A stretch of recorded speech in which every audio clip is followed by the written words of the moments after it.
Hi எல்லாருக்கும் வணக்கம். இந்த வீடியோவில் நம்ம புனித பியோ இவரை பற்றி தான் பார்க்க போகிறோம். அதுக்கு முன்னாடி எங்களோட யூடியூப் சேனலை மறக்காமல் சப்ஸ்கிரைப் பண்ணிடுங்க. வாங்க இப்போ வீடியோக்குள்ளே போகலாம். புனித பியோ இவர் கப்புச்சின் துறவற சபையினுடைய ஒரு குரு. அது மட்டும் இல்லாமல் கத்தோலிக்க திருச்சபையினுடைய புனிதரும் ஆவாருங்க. இவருடைய திருமுழுக்கு பெயர் பார்த்தீங்க அப்படின்னா பிரான்சிஸ்கோ போர்ஜியான். கப்புச்சின் சபையில இணைந்ததுக்கு அப்புறமா தான் இவரது பெயர் பியோ அப்படின்னு சொல்லியே மாறி இருக்கு. இந்த புனிதர் வெறும் சாதாரண புனிதர் மட்டும் அல்ல, இயேசுவினுடைய 5 திருக்காயங்களையும் தன்னுடைய உடல்ல பெற்றவர் தான் இந்த பியோ. இதன் காரணமா தான் இவரது பெயர் உலகம் முழுவதுமே பரவி இருக்குங்க. சரி, புனித பியோ எங்க பிறந்தாருன்னு தெரியுமா? இத்தாலி நாட்டுல இருக்கக்கூடிய ஒரு விவசாய நகரமான பியட்ரெல்சினா அப்படிங்கிற ஒரு சிற்றூர்ல தான் பிறந்திருக்காரு.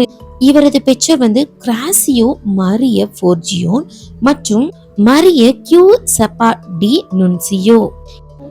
இந்த தம்பதியினரினுடைய மகனாக 1887 ஆண்டு மே 25ஆம் நாள் புனித பியோ பிறந்திருக்காரு. இவர் பிறந்த மறுநாள் இவருக்கு திருமுழுக்கு அளிக்கப்பட்டிருக்குங்க. திருமுழுக்கின் போது இவருக்கு வழங்கப்பட்ட பெயர் தான் பிரான்சிஸ்கோ போர்ஜியோன். இவருக்கு ஒரு அண்ணன் மற்றும் 3 தங்கைகள் இருந்திருக்காங்க.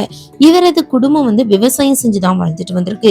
இவங்க வசிச்சுட்டு வந்த இடத்துக்கு பக்கத்திலே ஒரு சிறிய சிற்றாலயம் ஒண்ணு இருந்திருக்கு.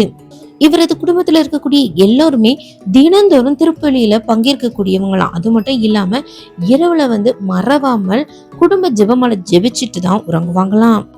சிறு வயதிலிருந்து இவர் கடவுள் மீது அளவு கடந்த பக்தி கொண்டவராகவும் இருந்திருக்காரு. 1903ஆம் ஆண்டு ஜனவரி 6ஆம் தேதியன்று தன்னுடைய 15வது வயதுல மோர்கோன் அப்படிங்கிற இடத்துல இருந்த கப்புச்சின் சபையில குருவாக இவர் சேர்ந்திருக்காரு. 1910ஆம் ஆண்டு ஆகஸ்ட் 10ஆம் நாள் இவர் குருவா திருநிலைப்படுத்தப்பட்டிருக்காரு. அது மட்டும் இல்லாம பியட்சினோ நகரினுடைய பாதுகாவலரான புனித 5ஆம் பயசினுடைய பெயரான பியோ அப்படிங்கிற பெயரை தான் தன்னுடைய துறவற பெயராகவே இவரை ஏற்றுக்கொண்டாராம். இவர் இயேசு கிறிஸ்துவனுடைய பாடுபட்ட சிறுவத்தின் முன் அடிக்கடி ஜெபிக்க ஒரு வழக்கத்தை கொண்டவராய் இருந்திருக்காரு. சிறிது காலம் குருவாக இவர் பணியாற்றிருக்காருங்க. அதுக்கப்புறமா இவருடைய உடல் நலம் மிகவும் மோசமான நிலையில இருந்ததுனால இவர் வீட்டுக்கே திருப்பி அனுப்பப்பட்டிருக்காரு. அதுக்கு அப்புறமா 1916ஆம் ஆண்டு செப்டம்பர் 4ஆம் நாள் மீண்டும் குருத்துவ பணிக்கு அழைக்கப்பட்டிருக்காரு. 1917ஆம் ஆண்டு முதலாம் உலக போரில் காயமடைந்த வீரர்களுக்கு சேவை செய்வதற்காக இவர் அனுப்பி வைக்கப்பட்டிருக்காரு.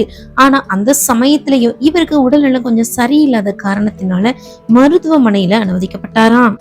மீண்டும் உடல்நலம் சரியானதுக்கு அப்புறமா மக்கள் பலருக்கும் ஆன்மீக இயக்குனராக இவர் செயல்பட்டிருக்காரு. ஒவ்வொரு நாளும் 10 முதல் 12 மணி நேரங்கள் வரைக்கும் பாவ சங்கீர்த்தனம், அதாவது ஒப்புரவு அருட்சாதனங்களை இவர் வழங்கி வந்திருக்காரு. அது மட்டும் இல்லாம இவர் உடல் நலமின்றி துன்புற்ற வேலைகள்ல இயேசுவினுடைய திருப்பாடுகளை அதிகமாக தியானம் செய்வாராம். அது மட்டும் இல்லாம புனித பியோ கிட்ட ஒரு அதீதமான ஆற்றல் இருந்திருக்குங்க. மனிதரினுடைய உள்ளங்களை மிகவும் எளிதாகவே அறியக்கூடிய திறன் இவர்கிட்ட இருந்திருக்கு. இதன் காரணமாகவே பல மக்களும் இவர்கிட்ட ஆன்மீக ஆலோசனைகளை கேட்பதற்காக இவரை தேடி வந்திருக்காங்க. இப்படிப்பட்ட புனித பியோவனுடைய உடல்ல இயேசுவினுடைய அந்த 5 திருக்காய வரம் எப்போது பெறப்பட்டுச்சு தெரியுமா? 1918ஆம் ஆண்டு செப்டம்பர் 20ஆம் தேதியன்று ஒப்புரவு அருட்சாதனம் வழங்கி கொண்டிருந்தாராம். அந்த சமயத்துல திடீர்னு அவரது உடல்ல 2 கைகளிலும் கால்களிலும் மற்றும் அவரது விழா பகுதிகளிலும் இந்த காயங்கள் பெறப்பட்டிருக்காரு.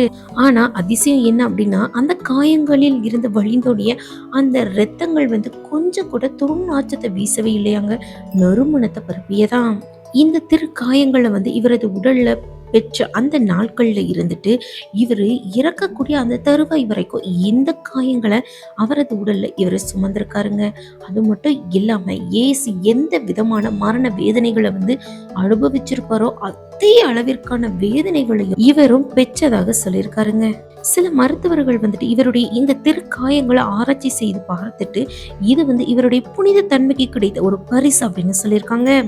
ஆனா சிலர் என்ன சொல்லியிருக்காங்கன்னா, இதை பற்றிய தவறான அவதூறுகளை பரப்பியிருக்காங்க. இப்படிப்பட்ட இந்த அவதூறான செய்தி இத்தாலியனுடைய நாளிதழ்கள்ல மிகவும் தலைப்பு செய்தியாகவே வெளிவந்திருக்குங்க. இதனால இது இவருடைய புனித வாழ்வுக்கு ஒரு மிகப்பெரிய தடையாகவே நின்றுருக்குங்க. அது மட்டும் இல்லாம இன்னொரு அதிசயம் என்ன அப்படின்னா, இவருடைய காயங்கள் இருக்குது இல்லையா? இதுல இருந்து எந்த விதமான ஒரு நோய் தொற்றுமே ஏற்படாம இருந்துச்சாம். இது மருத்துவத் துறையால விளக்கப்பட முடியாத ஒரு மர்மமாகவே இருந்திருக்குங்க. அது மட்டும் இல்லாம இவருடைய காயங்கள் ஒரு முறை குணமடைகிற மாதிரி இருந்தாலும், அடுத்த முறையே அது மீண்டும் தோன்ற ஆரம்பிச்சிருமாம். 1968ஆம் ஆண்டு செப்டம்பர் 27ஆம் தேதியன்று புனித பியோ தன்னுடைய இறுதி திருப்பலியை நிறைவேற்றிருக்காருங்க. 1968ஆம் ஆண்டு செப்டம்பர் 23ஆம் தேதியன்று கையில் ஜெபமாலையை பிடித்தவாறும் வாயில் இயேசு மரியா அப்படிங்கிற சொற்களை உச்சரித்தவாறும் தன்னுடைய 81வது வயதுல மரணம் அடைந்திருக்காரு. இவர் இறந்த அந்த சமயத்துல இவரது உடல்ல ஏற்பட்ட அந்த காயங்கள் எந்தவித சுவடுமின்றி மறைந்து போனதாங்க. இவருடைய அடக்க திருப்பலியில கிட்டத்தட்ட 3 லட்சத்து மக்கள் பங்கேற்றாங்களாம். திருத்தந்தை 2ஆம் ஜான் பால் இவருக்கு 1999ஆம் ஆண்டு அருளாளர் பட்டத்தையும் 2002ஆம் ஆண்டு ஜூன் 16ஆம் நாள் புனிதர் பட்டத்தையும் வழங்கியிருக்காரு. இவர் இறந்து சரியா 40 ஆண்டுகள் கழித்து 2008ஆம் ஆண்டு மார்ச் 3ஆம் தேதியன்று இவரது கல்லறை தோண்டப்பட்டிருக்குங்க. அந்த சமயத்துல இவரது உடல் அழியாமல் கண்டெடுக்கப்பட்டிருக்கு.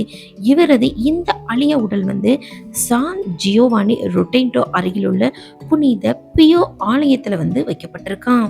சரி, இந்த வீடியோ பற்றி நீங்க என்ன நினைக்கிறீங்க அப்படிங்கறத கீழே உள்ள கமெண்ட்ல மறக்காம கமெண்ட் பண்ணுங்க. இந்த வீடியோ உங்களுக்கு பிடிச்சிருந்துச்சுன்னா லைக் பண்ணுங்க, ஷேர் பண்ணுங்க, கமெண்ட் பண்ணுங்க. இது போன்ற மேலும் பல வீடியோக்களை காண எங்களுடைய யூடியூப் சேனலுக்கு மறக்காம சப்ஸ்கிரைப் பண்ணுங்க.